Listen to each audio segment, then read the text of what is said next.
കോട്ടയം തിരുവഞ്ചൂർ പാറമ്പുഴയിൽ ഒരു കുടുംബത്തിലെ 3 പേരെ കൊലപ്പെടുത്തിയ പ്രതി നരേന്ദ്രകുമാറിന് നേരെ നാട്ടുകാരുടെ പ്രതിഷേധം. കോട്ടയം ജില്ലാ ആശുപത്രിയിൽ വൈദ്യപരിശോധനയ്ക്ക് എത്തിച്ചപ്പോഴാണ് സ്ത്രീകളടക്കമുള്ളവർ നരേന്ദ്രകുമാറിനെതിരെ പ്രതിഷേധവുമായി എത്തിയത്. പോലീസ് ഏറെ പണിപ്പെട്ടാണ് ഇയാളെ വാഹനത്തിൽ കയറ്റിക്കൊണ്ടുപോയത്. രാവിലെ 11 മണിയോടെയാണ് പാമ്പാടി CI സാജു വർഗീസിന്റെ നേതൃത്വത്തിലുള്ള സംഘം നരേന്ദ്രകുമാറിനെ വൈദ്യപരിശോധനയ്ക്കായി ജില്ലാ ആശുപത്രിയിൽ എത്തിച്ചത്.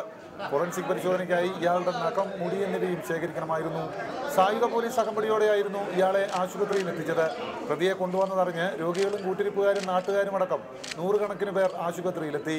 12:30-ഓടെ നരേന്ദ്രകുമാറിനെ പുറത്തിറക്കിയപ്പോഴാണ് ശാപവചനങ്ങളുമായി സ്ത്രീകളടക്കമുള്ളവർ ഇയാൾക്ക് നേരെ തിരിഞ്ഞത്.